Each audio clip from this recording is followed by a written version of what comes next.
Welcome students, আজকে তোমাদের জন্য নিয়ে এসেছি ডব্লিউবিসিএস প্রিলিমস এর এবছরের 2023-এ যে জিওগ্রাফি কোশ্চেনগুলো এসেছে সেই কোশ্চেনগুলোর এক্সপ্লেনেশন। প্রথমেই বলে রাখি, অন্যান্য বারের তুলনায় এবার জিওগ্রাফি কোশ্চেন যথেষ্ট কমই আছে কম্পারেটিভলি। তো যেগুলো কোশ্চেনগুলো এসেছে সেগুলোকে আমরা একটুখানি এক্সপ্লেনেশন করে দেখে নেব, ঠিক আছে? চলো দেখা যাক কি বলছে। একদম প্রথমেই First cotton mill. The first cotton textile mill in India was set up in. ভারতের প্রথম কটন টেক্সটাইল, আমি কোনো নাম্বার দিইনি কারণ কোনো সেট এভাবে তো ABCD আলাদা আলাদা, তাই আমি কোশ্চেনগুলো তুলে দিয়েছি, ঠিক আছে? তো প্রথম কোশ্চেনটাই, first cotton textile mill in India was set up in. Answer Kolkata Ghusuri.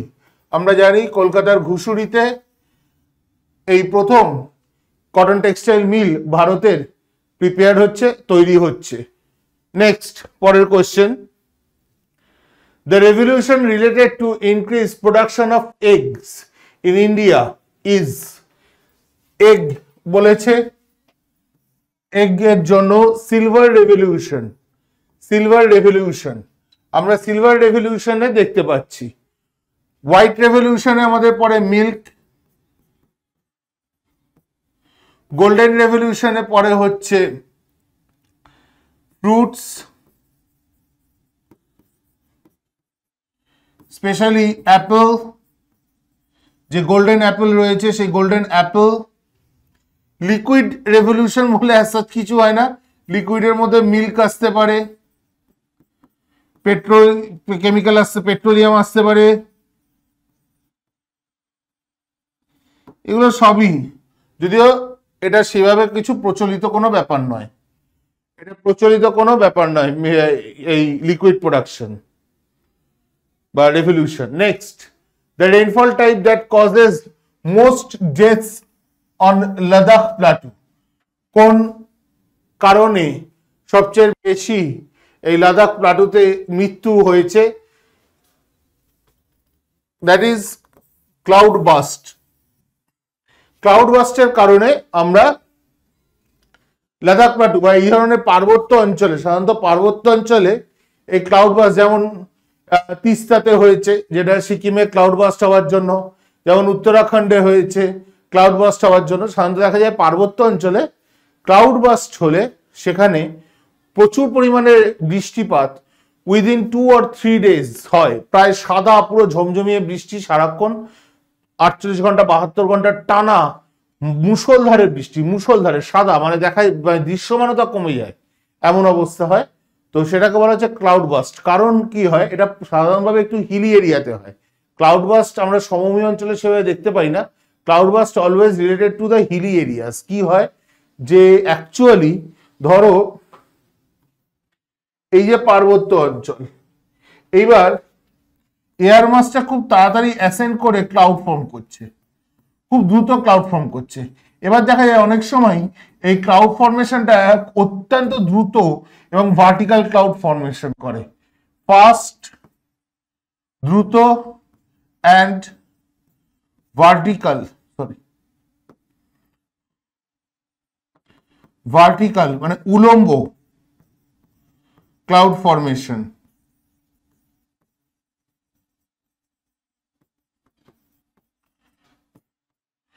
এবার কি হয়, এই ভার্টিক্যাল ক্লাউডটা ধরো তোমরা যদি দেখো যে একটা স্পঞ্জ, এবার সেই স্পঞ্জ ধরো এরকম সরু, বা আস্তে আস্তে স্পঞ্জটা যত মোটা হবে তার জল ধারণ ক্ষমতাও তত বেশি। তেমনি ক্লাউডও যত ভার্টিক্যাল ক্লাউড হয়, যেমন আমরা দেখি কিউমুলোনিম্বাস, তো এই ভার্টিক্যাল ক্লাউড কিউমুলোনিম্বাস এর যে বিস্তৃতি সেটা 800 মিটার থেকে তার টপ প্রায় 7 থেকে 8 কিলোমিটার উচ্চতায় থাকে। তার মানে প্রায় 6 থেকে 7 কিলোমিটার একটা চওড়া ধরো স্পঞ্জ, তার তুমি জলে ডুবিয়ে তুলেছো, তার মানে সেই স্পঞ্জের মধ্যে জল ভরপুরভাবে রয়েছে। এইবার এই মেঘটা আর সেই ওজন, সেই জলের যে ভার এবং তাপমাত্রাও কমে যাচ্ছে খুব দ্রুত। পার্বত্য অঞ্চলে যেটা হয় তাপমাত্রা কমে যায়, ফলে পুরো স্কুইজ করে যায়, মানে ভেঙে পড়ে। আমরা বলি মেঘ ভাঙা বৃষ্টি বা ক্লাউড বাস্ট হয়েছে। এই মেঘ ভাঙা বৃষ্টি বা ক্লাউড বাস্টের জন্য প্রভূত পরিমাণ বৃষ্টিপাতে খুব দ্রুত জল নদী বা পাহাড়ের ঢাল দিয়ে নামতে থাকে এবং বহু সংখ্যক মানুষ, গবাদি পশু, বাড়িঘর দোর, রাস্তাঘাট, দোকানপাট সব ধ্বংস করে হুড় করে নামতে থাকে। উত্তরাখণ্ডে হয়েছে, এবছর সিকিমে হলো। সিকিম থেকে যেটা আমাদের উত্তরবঙ্গতে অব্দি তার ভেসে এসেছে, দেহ ভেসে এসেছে, তেমনি লাদাখেও এরকম একটা ক্লাউড বাস্ট হয়েছিল। সেই ক্লাউড বাস্টের জন্য ভয়ঙ্করভাবে লাদাখ কিন্তু ক্ষতিগ্রস্ত হয়। Next question, the largest centre of paper industry in India, Nepanagar of MP. মধ্যপ্রদেশের নেপানগর, এইখানেই আমরা দেখতে পাই হচ্ছে ভারতের বৃহত্তম যে পেপার ইন্ডাস্ট্রি, সেই পেপার ইন্ডাস্ট্রি বা কাগজ শিল্প কেন্দ্র অবস্থিত। পরবর্তী প্রশ্ন কি বলেছে, in India production of dairy products are comparatively low, মানে দুগ্ধজাত পণ্য কম্পারেটিভলি লো ভারতে, দুগ্ধজাত পণ্য ভারতে কম কেন? Demands for fresh milk is high. Yes, correct answer. কারণ আমাদের ওই একদম যে দুধ, গরুর দুধ বা মোষের দুধ ডিরেক্টলি এর ডিমান্ড অনেক বেশি, ফলে ডেয়ারি প্রোডাক্টের জন্য দুধের যে সাপ্লাই কম্পারেটিভলি অনেকটা কম থাকে। Most people have low purchasing power for dairy products, এটাও ঠিক। কারণ ডেয়ারি প্রোডাক্ট যখন হয় তার দাম কম্পারেটিভলি অনেকটা বেশি হয়।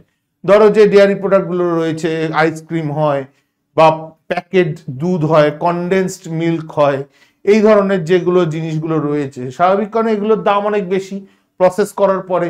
সেই প্রসেসের জন্য যে দামটা বেড়ে যায়, সাধারণ মানুষের সেই প্রসেসের কারণে বেড়ে যাওয়া দামের প্রোডাক্ট কেনাটা অত্যন্ত ভারতে কঠিন। আর মোস্ট মিল্ক ক্যাটল আর লিন, তার মানে কি বলছে, যে দুগ্ধ দেওয়ার মতন ক্ষমতাশালী যে সব গরু বা মোষেরা রয়েছে, এদের মধ্যে অনেকেই পুষ্টির অভাবে, সাধারণভাবে গ্রামে সেইভাবে তো নজর করা হয় না, তাই জন্য এরা যে প্রচুর পরিমাণে যারা দুগ্ধবতী যে গরুরা থাকে বা মোষেরা থাকে, তারা যে দুধ দেওয়ার ক্ষমতাশালী থাকে খুব বেশি তা থাকে না, সেটাও একটা কারণ। সুতরাং অল দ্য রিজনস অ্যাবভ, এই সবকটা রিজনে কিন্তু ওপরের কার্যকর হচ্ছে। তাহলে এই উত্তরটা কিন্তু অ্যান্সার ডি হবে। নেক্সট, ইন ইন্ডিয়া আমন রাইস, আউশ, আমন, বোরো, এই যে তিন ধরনের রাইস রয়েছে, এটা একদম shown in southwest monsoon season and harvested in winter. This is the correct answer. এইটা হচ্ছে আউশের জন্য, this one is আউশ। সবচেয়ে লম্বা সময় লাগে হচ্ছে আমনের জন্য। সবচেয়ে লম্বা সময় যে চাষের সময়কালটা, ধরো অগস্ট সেপ্টেম্বরে আমন ধান চাষ করা হয় এবং তাকে কাটতে কাটতে এই যে নবান্ন এই সময় বা এই ডিসেম্বর শেষের মাঝামাঝি বা ডিসেম্বরের শুরু থেকে সেটাকে শেষ করে আমরা জানি যে অগ্রহায়ণ মাস শেষ হলে নবান্ন, ঠিক আছে, এই নবান্নর কনসেপ্টটাও কিন্তু এখান থেকেই এসেছে, যে এই আমন ধানের যে একটা হিউজ প্রোডাকশন, কারণ এই আমন ধানের নষ্ট হওয়ার সম্ভাবনা কম থাকে, খুব রেয়ার আমন ধান নষ্ট হয়। সুতরাং আমন ধানের প্রোডাকশনটা ভারত, বিশেষ করে আমাদের পশ্চিমবঙ্গের দিকে একটা অত্যন্ত, সেই যাকে বলে হচ্ছে যে উৎসব, ফেস্টিভ্যাল, সেই জন্য আমরা এটাকে দেখতে পাই। আর এইটা অ্যাকচুয়ালি হচ্ছে বোরো। বোরো সোন ইন সামার, গ্রীষ্মকালের দেখবে মার্চ এপ্রিল মাসে বীজতলা চাষ হয়ে গেছে, তারপরেই ধান লাগিয়ে দেওয়া হলো। পুরো এই সামারের সময়টা এপ্রিল মে, এরা সাধারণভাবে কি হাই টেম্পারেচার সহ্য করতে পারে এবং জল অভাবও কিছুটা সহ্য করতে পারে, তবে খুব বেশি কম জল হয়ে গেলে জলসেচ কিন্তু মাস্ট বোরোর জন্য, জলসেচ মাস্ট হয় তখন বোরোর জন্য, ঠিক আছে। সুতরাং বোরোকে কিন্তু জলসেচের একটা সুবিধা দিতে হয়। Next, ocean thermal energy conversion process was used for energy production in India in, এর অ্যাকচুয়াল অ্যান্সার যেটা ওটিইসি, ওটিইসি সেন্টার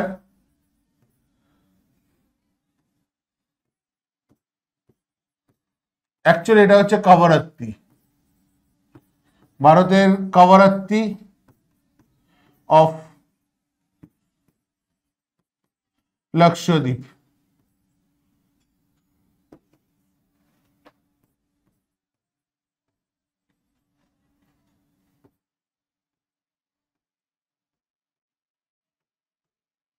আমরা লাক্ষদ্বীপে দেখতে পাই, এখানে উত্তরটা মাদ্রাজ বা চেন্নাইয়ে হবে।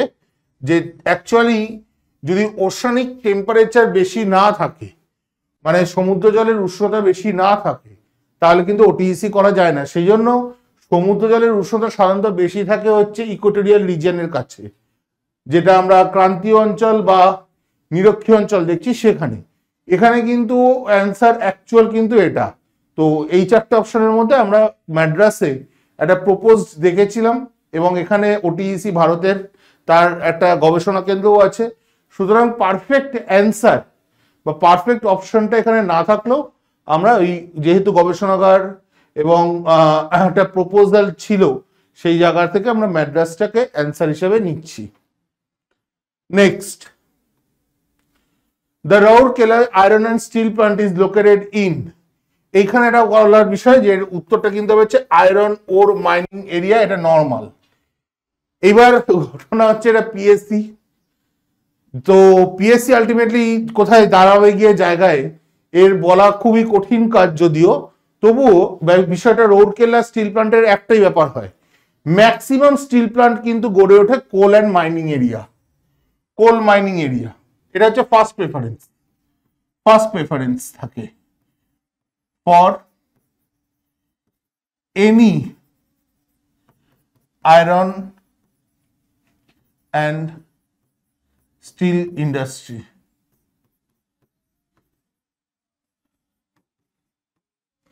সেকেন্ড প্রেফারেন্স থাকে এইটা, region between coal and iron ore mining, second preference এটা।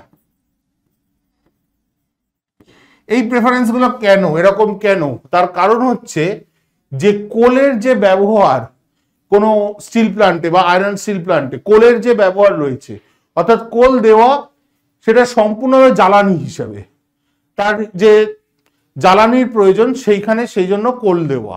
সেই জন্য কোলের যে ব্যবহার, কোল সম্পূর্ণভাবে পুরো পুড়ে যাচ্ছে, পুরো একদম তার ছাই বেরোচ্ছে।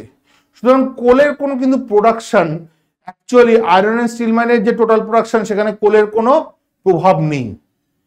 ঠিক আছে, total iron and steel mine যে একটা ইন্ডাস্ট্রি থেকে যে প্রোডাকশন বার করা হচ্ছে তার ওজনের মধ্যে কোথাওই, তার মেটেরিয়ালের মধ্যে কোথাওই কোলের একটা টুকরোও নেই।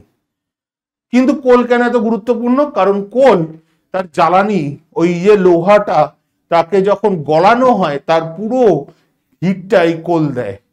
সেই জন্য কোল এখানে সবচেয়ে গুরুত্বপূর্ণ হিসেবে কাজ করে। যে কোন এটা আমাদের যে ইন্ডাস্ট্রিয়াল লোকেশনাল থিওরি রয়েছে তাতে তাই অনুসারেই এটা বলা হয়ে থাকে।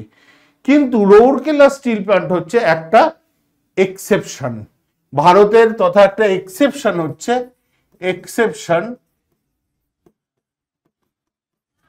Rourkela steel plant based on iron mines of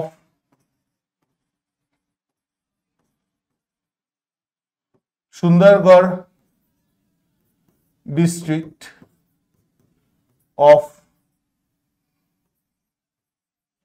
Odisha। এটা কিন্তু সুন্দরগড় ডিস্ট্রিক্টের যে বিপুল পরিমাণ লোহা প্রোডাকশন হয়, কাস্ট আয়রন বা যা মানে আকরিক লোহা, সেই আকরিক লোহার উপর ভিত্তি করে কিন্তু এই রাউরকেলা স্টিল প্ল্যান্টটা গড়ে উঠেছে। ঠিক আছে, এটা কিন্তু হচ্ছে একটা এক্সেপশন ভারতের তথা পৃথিবীর স্টিল প্ল্যান্টগুলো, যেখানে কোল মাইনিং এরিয়াকে গুরুত্ব দেওয়া হয়নি, যেখানে কোনো region between coal and iron mining খোঁজা হয়নি। বাট একটা তখনকার সময়, অর্থাৎ যখন এটা রাউরকেলা স্টিল প্ল্যান্ট গড়ে তোলা হচ্ছে সেকেন্ড 5 ইয়ার প্ল্যানের সময়, সেই সময়ে সুন্দরগড় তথা উড়িষ্যার এই অঞ্চল সম্পূর্ণভাবে আন্ডার ডেভেলপড, পুরোপুরি forest cover under developed area. সেই সময় এই অঞ্চলের উন্নতিকল্পে আয়রন যে ওর রয়েছে সেই আয়রন ওর মাইনিং এরিয়াকে কনসেন্ট্রেট করে এই স্টিল প্ল্যান্ট গড়ে তোলা হয়। নেক্সট,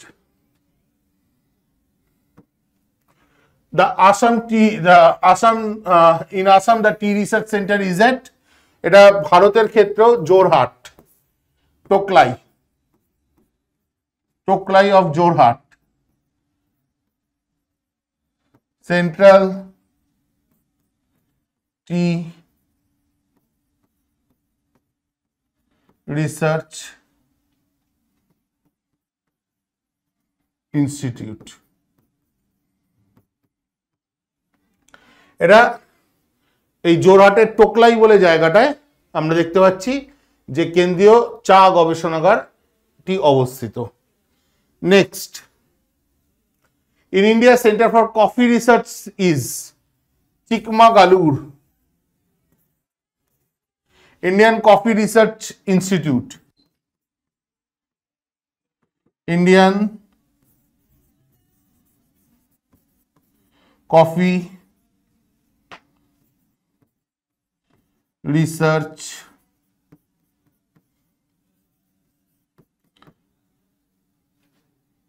দাঁড়া, এটা Indian institute for coffee research হবে, ইন্ডিয়ান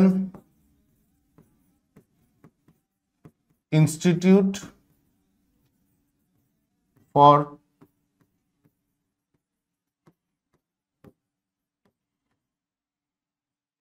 কফি রিসার্চ।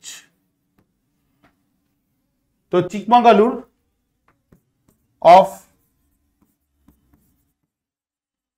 কর্ণাটকা। আর এর একটা মনে রাখবে,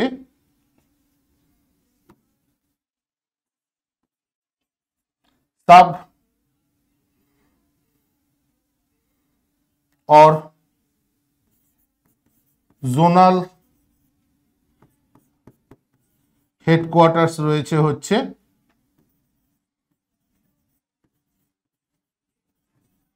ওয়েনার অফ কেরালা। এই ইন্ডিয়ান ইনস্টিটিউট ফর কফি রিসার্চের তার একটা সাব জোনাল হেডকোয়ার্টার রয়েছে, আমরা দেখতে পাচ্ছি সাব হেডকোয়ার্টার বা জোনাল হেডকোয়ার্টার ওয়েনার অফ কেরালাতে। Next, in India main textile fibre, এখানে বলেই দিয়েছে টেক্সটাইল ফাইবার ক্রপ। এরপরে আর কোনো উত্তর হতে পারে না, কটন। মনে রাখবে prime fibre crop,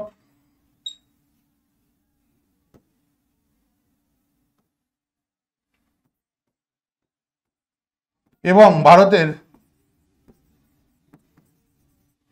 prime cash crop. এই দুটো দিলেই উত্তর হচ্ছে কটন, কারণ ভারতে সবচেয়ে বেশি যে মূল্য যেটার জন্য আসে ক্যাশ ক্রপ হিসেবেও কৃষকদের কাছে, কিন্তু এটা কিন্তু আমি বলছি না যে বিদেশে রপ্তানির বললে নয়, ক্যাশ ক্রপ মানে হচ্ছে কৃষকদের পয়েন্ট অফ ভিউ থেকে যেটা বিক্রি করছে সবচেয়ে বেশি। ঠিক আছে, আমি সেই পয়েন্ট অফ ভিউ থেকে বলছি যে prime cash crop cotton, prime fibre crop cotton. ঠিক আছে, বিদেশি মূল্যের হিসাব কিন্তু এখানে বলা হচ্ছে না। ঠিক আছে, বিদেশি মূল্যের হিসাব নয়, সেক্ষেত্রে ক্যাশ ক্রপটা অন্য, বিদেশি মূল্য বলো বা যা বলো, ফাইবার ক্রপ এটাই, প্রাইম ফাইবার ক্রপ এটাই কটন। কিন্তু ক্যাশ ক্রপ বললে ভারতে সবচেয়ে বেশি কোন ক্যাশ ক্রপের চাষ কৃষকরা করে থাকেন, উত্তর কিন্তু কটন। ঠিক আছে, কারণ কটন সম্পূর্ণভাবে ক্যাশ ক্রপ, সেটা তো আর খাওয়া যাবে না বা কিছু করা যাবে না, টোটালি ক্যাশ ক্রপ হিসাবেই কটনকে কাল্টিভেট করা হয়। Next, financial instruments that generate proceeds for investment in environmentally sustainable projects are called green bonds. সারা পৃথিবী জুড়ে এই গ্রিন বন্ডসের চাহিদা বাড়ছে, সারা পৃথিবী জুড়ে এনভায়রনমেন্টের একটা অন্যতম সুরক্ষার ক্ষেত্রে বড় ইস্যু হয়ে দাঁড়াচ্ছে এই গ্রিন বন্ডের যে চাহিদা, সেই গ্রিন বন্ডের চাহিদা। Next, in the world by cattle rearing India ranks first. অর্থাৎ পশুপালন ক্যাটল রিয়ারিং মানে পশুপালন, তার মধ্যে মূলত হচ্ছে গরু মোষ এদের। তো সেক্ষেত্রে দেখা যাচ্ছে যে পৃথিবীতে প্রথম স্থান অধিকার কিন্তু করছে ভারতই। ঠিক আছে, যদিও ভারতের গরু মোষ বা ডেয়ারি প্রোডাক্টের যে বলা হলো যে গরু বা মোষ তারা অত্যন্ত মানে খুব যে সব জায়গাতে বেশিরভাগ ক্ষেত্রে ভালো কোয়ালিটি দেখা যাচ্ছে তা নয়, কিন্তু তা সত্ত্বেও টোটাল সংখ্যা এবং তার যে প্রোডাকশনে ভারত কিন্তু এক হয়ে আছে পৃথিবীতে। Next, in India food processing industry is most developed in. এটার অ্যাকচুয়াল উত্তর হচ্ছে মহারাষ্ট্র।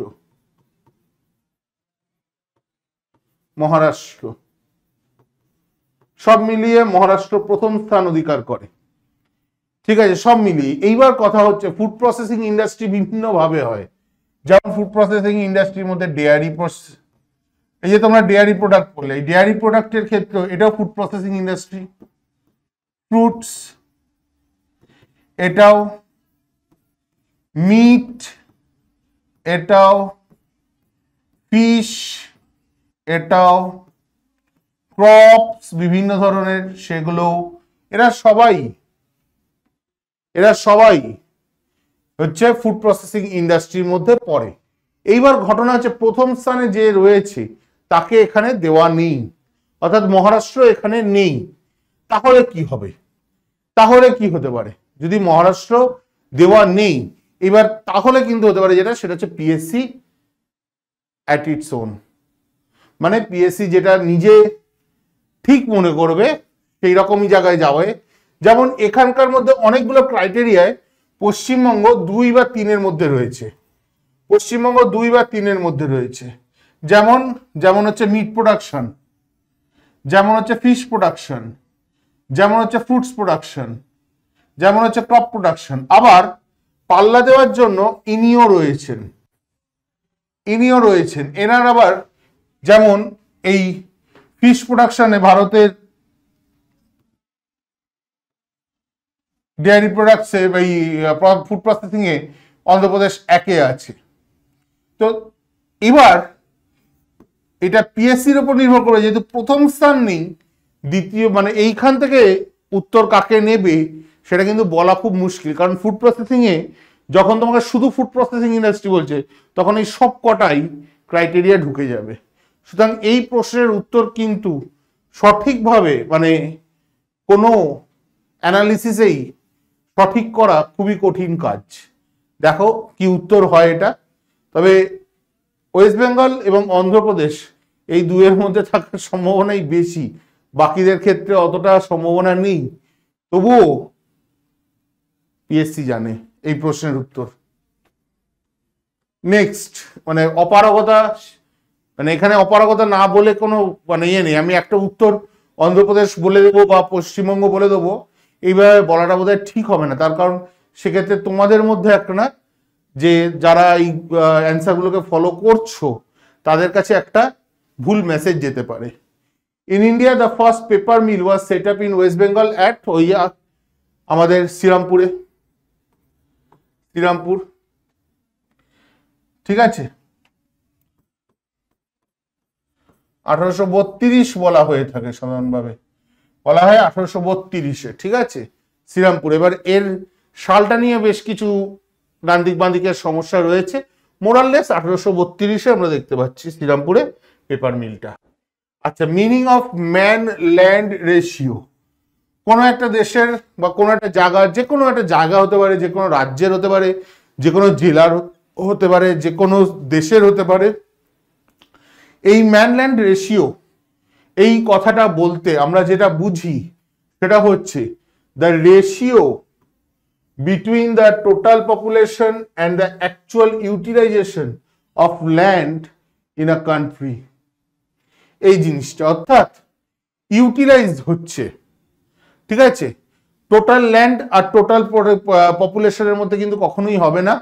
বা the ratio between the total plain land and mature population 9, the ratio between total agricultural land and total male population 9। এটা actually যে আমাদের যে কার্যকরী জমি বলা হচ্ছে, যে কার্যকরী জমি এবং তার সাথে দেশের জনসংখ্যা কি হয়, এতে বোঝা যায় যে সম্পদ বা যে সম্পদ উৎপাদনের সঙ্গে যুক্ত যে জমি, তার উপরে মানুষের যে প্রেশার বা মানুষের চাপ কতটা রয়েছে। অর্থাৎ একটা দেশে মোট জমি অনেক বেশি থাকলেও তার মধ্যে অনেকটাই ওয়েস্টেড ল্যান্ড, যেমন ধরো থর ডেজার্ট কমপ্লিটলি ওয়েস্টেড ল্যান্ড ওই হিসাবে রয়েছে, যেমন ধরো ফরেস্ট এরিয়াগুলো, যেমন ধরো হচ্ছে হিমালয় পার্বত্য অঞ্চল, যেমন ধরো হচ্ছে মালভূমি অঞ্চলের যে ঢাল বা মালভূমি অঞ্চলের যে পাথুরে জমি। অর্থাৎ এই জমিগুলোতে উৎপাদন, যে সম্পদ উৎপাদন, তার সাথে এরা যুক্ত নয়।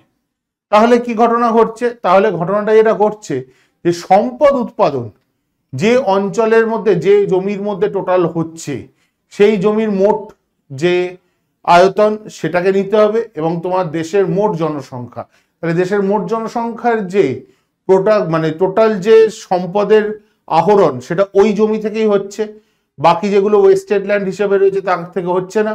স্বাভাবিক কারণে যে অ্যাকচুয়াল পপুলেশন টোটাল আর তার সাথে কার্যকরী বা অ্যাকচুয়াল ইউটিলাইজড যে ল্যান্ড, তার রেশিওকে বলা হয় ম্যানল্যান্ড রেশিও। অর্থনৈতিক ভিত্তি মাপে এই ম্যানল্যান্ড রেশিওর গুরুত্ব অনেক বেশি। সাধারণভাবে পপুলেশন ডেন্সিটি আর ম্যানল্যান্ড রেশিওর মধ্যে প্রায় গুলিয়ে যেতে পারে। পপুলেশন ডেন্সিটি কি?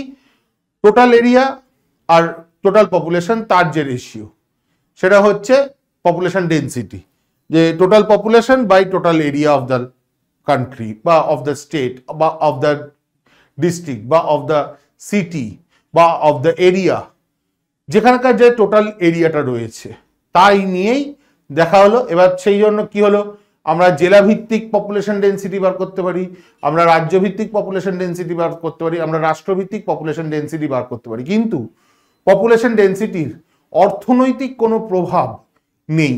পপুলেশন ডেন্সিটি আমাদের অর্থনৈতিকভাবে কোনো রকম কোনো কিছু প্রকাশ করে না।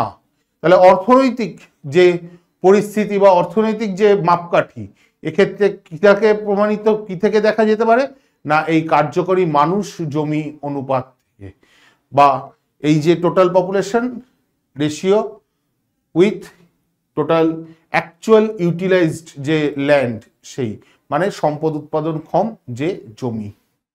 নেক্সট কি বলছে, the two main industries in Haldia industrial region. কোশ্চেনটা একটু পরীক্ষা হলে গুলিয়ে দেওয়ার পক্ষে যথেষ্ট, কিন্তু যারা হলদিয়া পেট্রোকেমিক্যাল সম্পর্কে জানে তারা জানি পেট্রোলিয়াম রিফাইনারি হবেই, তার সাথে রয়েছে শিপ রিপেয়ারিং। এখানে এইটা গুলিয়ে দেওয়ার পক্ষে যথেষ্ট, কারণ স্যার এখানে যারা বন্দর রয়েছে, হ্যাঁ, কিন্তু শিপ রিপেয়ার হয় না, রিপেয়ার করা কিন্তু হলদিয়াতে সম্ভব হয় না। এর জন্য পারফেক্ট অ্যান্সার হচ্ছে কেমিক্যাল ফার্টিলাইজার প্রোডাকশন।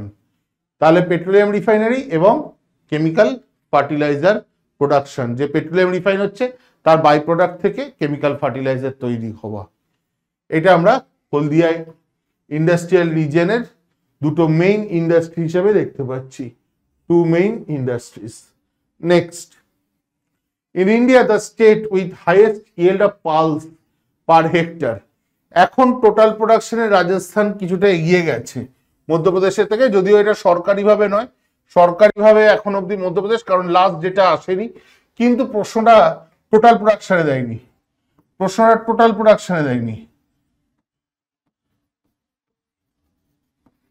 প্রশ্নটা কিসে দিয়েছে? প্রশ্নটা দিয়েছে হচ্ছে পার হেক্টর ইয়েল্ড পার হেক্টরে।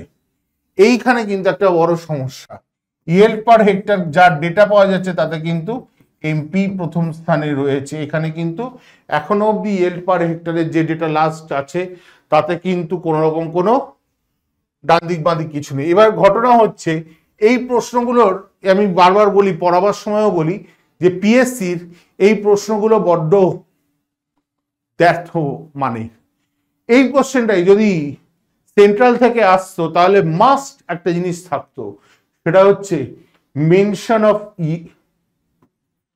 ইয়ার কি, কোন সালের বলছেন? কোনো রেফারেন্স আছে, কোনো মেনশন আছে? এইটা কিন্তু কখনো আমরা সেন্ট্রাল এক্সামগুলোতে এই গন্ডগোলটা হতে দেখি না। সেন্ট্রাল এক্সাম মাস্ট সে যেটা করে সেটা হচ্ছে ম্যাক্সিমামই ইয়ারটাকে মেনশন করে দেয়। তো আমরা লাস্ট ধরছি, লাস্ট ডেটা হলে কিন্তু খুব সমস্যা, কারণ বেশ কিছু প্রাইভেট যে সার্ভে হয় বা যা কিছু তাতে কিন্তু রাজস্থান মধ্যপ্রদেশকে টপকে গেছে। আর লাস্ট গভর্নমেন্টের যে ভারতের এগ্রিকালচারাল ডিপার্টমেন্টের যে প্রকাশিত ডেটা সেটা কিন্তু প্রথম স্থানে রয়েছে মধ্যপ্রদেশ। পিএসসি কোন উত্তরটা নেবে? কিন্তু সমস্যা যে টোটাল প্রোডাকশন দেয়নি, তাহলে এই জিজ্ঞাসা চিহ্নর জায়গাটা অনেকটাই চলে গেল, পড়ে থাকলো পার হেক্টরের প্রোডাকশনে, কিন্তু প্রথম আছে মধ্যপ্রদেশই। আশা করা যায়, আমরা আশা করতে পারি যে পিএসসি সঠিক উত্তরটা নিচ্ছে মধ্যপ্রদেশ, এই আশাটুকু করা যেতে পারে। কারণ আমরা তো দেখেছি পিএসসি অনেক সময় মনমানি, যাকে বলা হয় মনমানি, সেই মনমানির পর্যায়ে যায়। The first cotton textile mill in India was set up in 1818 1818 Ghusuri. কোথায় হয়েছে? আগেই করা হয়েছে, আপনি ওখানে ইচ্ছা করে সালটা করাইনি, কারণ সালের কোশ্চেনটা এখানেই রয়েছে। ফার্স্ট কটন টেক্সটাইল মিল 1818 ঘুষুরিতে। Next, population explosion took place in India during. এখানে যে পপুলেশনের যে ভাগগুলো ভারতের করা হয়, সেই ভাগের অ্যাকচুয়ালি আমরা যে ডেমোগ্রাফিক মডেল দেখি তাতে এইটা হচ্ছে actually population explosion period of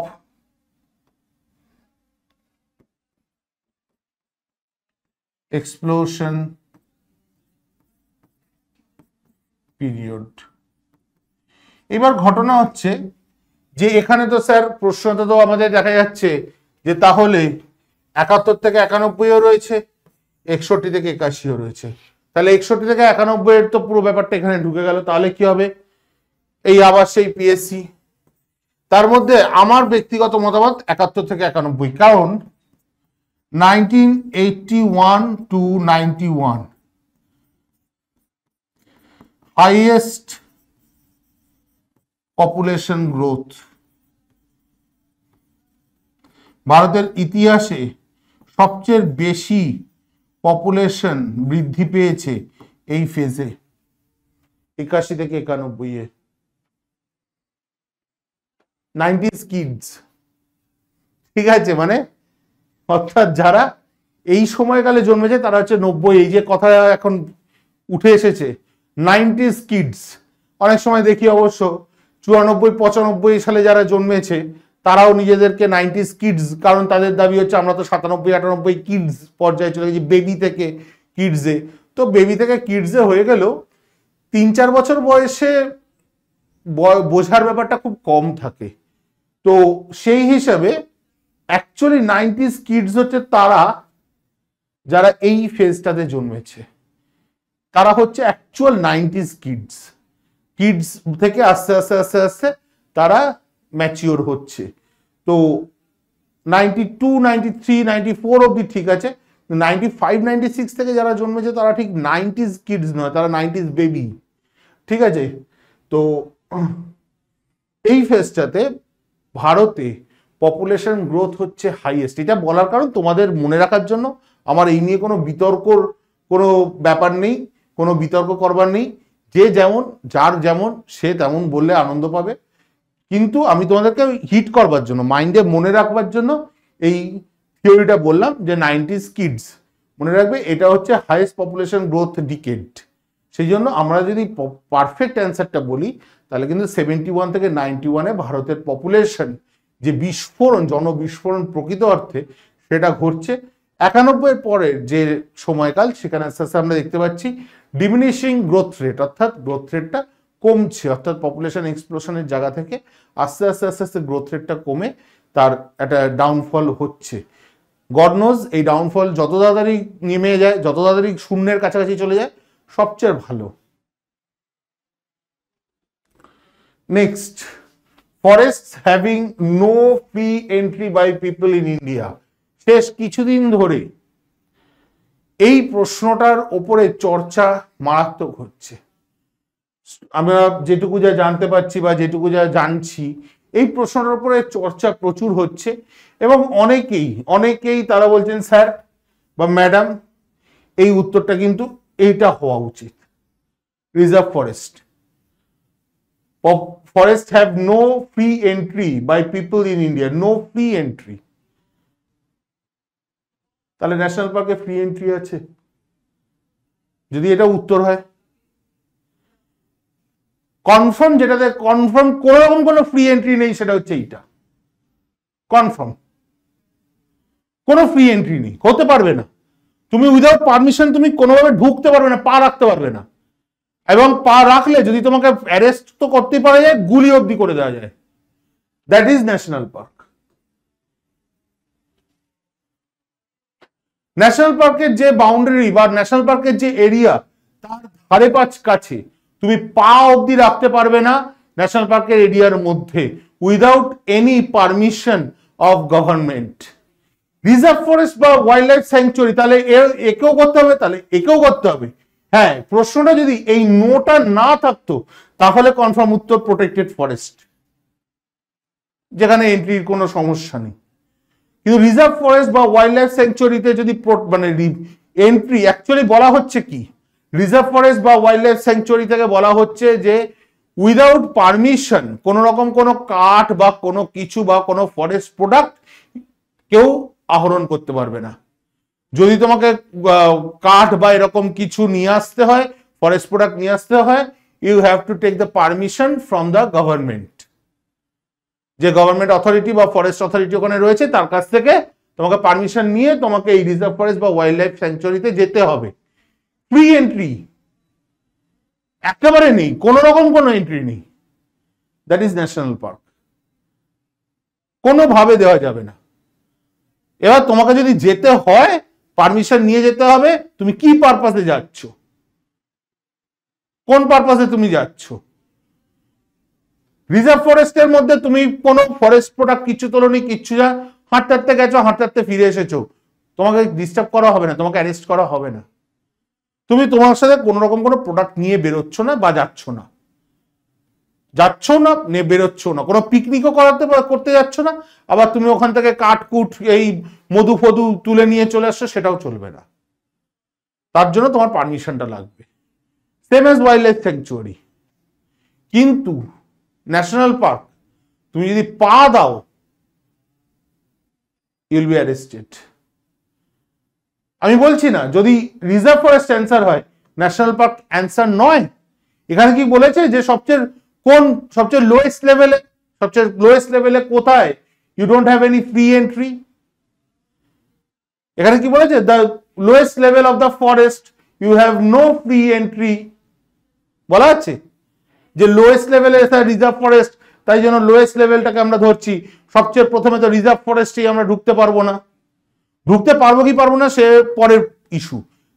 যদি ধরলাম যে হ্যাঁ ঢুকতে পারবো না, রিজার্ভ ফরেস্টেও ঢুকতে পারবো না, ওয়াইল্ড লাইফ স্যাংচুয়ারিতেও ঢুকতে পারবো না, ন্যাশনাল পার্কে ঢুকতে পারবো? পারবে তুমি ন্যাশনাল পার্কে ঢুকতে? তোমরা পারবে যে গিয়ে ন্যাশনাল পার্কে গিয়ে গট গট করে হাঁটতে হাঁটতে ঢুকে যেতে? সবচেয়ে যেটা কনফার্ম, যেটাতে ফ্রি এন্ট্রি একেবারে নেই, দ্যাট ইজ ন্যাশনাল পার্ক। জানি না উত্তর আলটিমেটলি কি নেবে এই তোমাদের বিতর্কের ক্ষেত্রে, কিন্তু এর উত্তর ন্যাশনাল পার্ক ছাড়া আর কিচ্ছু হয় না। চলো পরেরটা।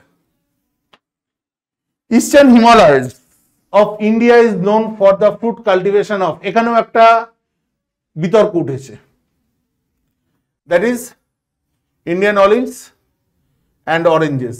অনেকেই বলছে স্যার ইস্টার্ন হিমালয়ে ইন্ডিয়ান অলিভ দেখতে পাওয়া যায় না, eastern state north eastern state গুলোতে দেখতে পাওয়া যায়। Yes, Indian olive abundantly found in Assam, Manipur, Nagaland,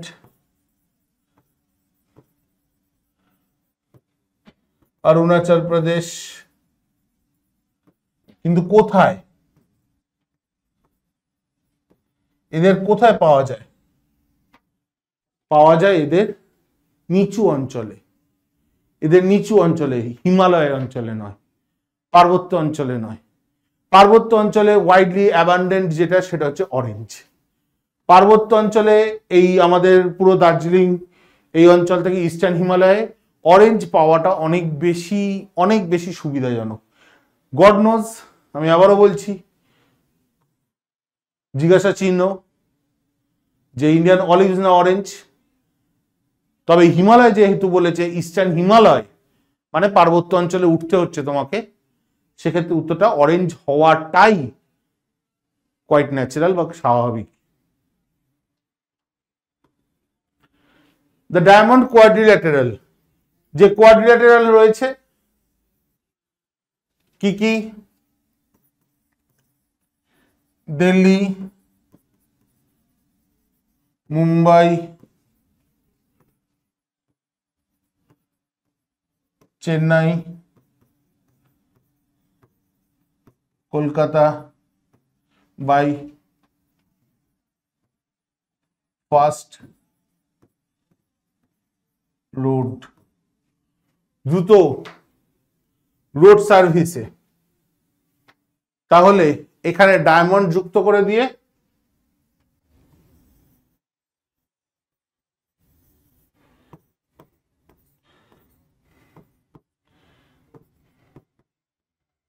average speed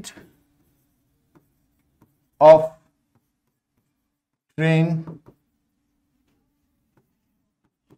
will be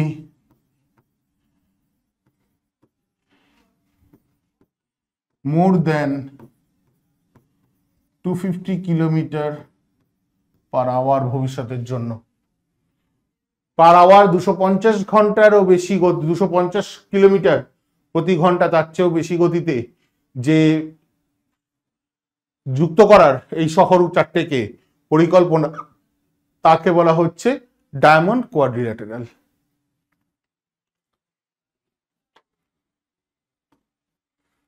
তাহলে জিওগ্রাফির এই কোশ্চেনগুলো মোটামুটি আমরা বলতে পারছি যে এই 23টা কোশ্চেন আমাদের সরাসরি আসছে, যেগুলো জিওগ্রাফি আর এনভায়রনমেন্ট জিওগ্রাফি এরকম রিলেটেড। তো আমি তোমাদের সলভ করে দিলাম। তারপরেও বলছি যে কিছু উত্তর যেগুলো জিজ্ঞাসা চিহ্ন রেখেছি, যে জিওগ্রাফিক্যাল যে এক্সপ্লানেশন, আমি সেই জিওগ্রাফিক্যাল এক্সপ্লানেশনটা দিতে পারবো। এবার সেই জিওগ্রাফিক্যাল এক্সপ্লানেশনের বাইরে বলা মুশকিল কি হবে। তবে পিএসসি সবসময় এই এক্সপ্লানেশন বা তার যে চিন্তা ভাবনা, সেই ভাবনার একটু বাইরে অনেক সময় যায়। তো আমরা ধরে নেব যে দু একটা কোশ্চেন হয়তো জিজ্ঞাসা চিহ্ন যেগুলো 1ও হতে পারে, 2ও হতে পারে, 3ও হতে পারে, 4ও হতে পারে। তো সেই প্রশ্নগুলোকে একটু তোমরা আপাতত রিজার্ভে রাখো, দেখো পিএসসি কি অ্যান্সার পাবলিশ করছে। আর বাকিগুলো মোটামুটি যেগুলো একদম নিশ্চিত সেগুলোকে সেভাবে তোমাদের এক্সপ্লেনেশন দেওয়াই রইল, কোনো রকম কোনো চিন্তা করবে না। আশা করছি যা এক্সপ্লেনেশন দেওয়া রয়েছে সবকটাই এইভাবেই মিলে যাবে। ওকে, ভালো করে পড়াশুনো করো, কোনো রকম কোনো কিছু চিন্তা করো না, মেন্সের জন্য রেডি হও, ক্লাসগুলোকে অ্যাভেল করো। স্টে উইথ WBPSC ওয়ালা। বাই।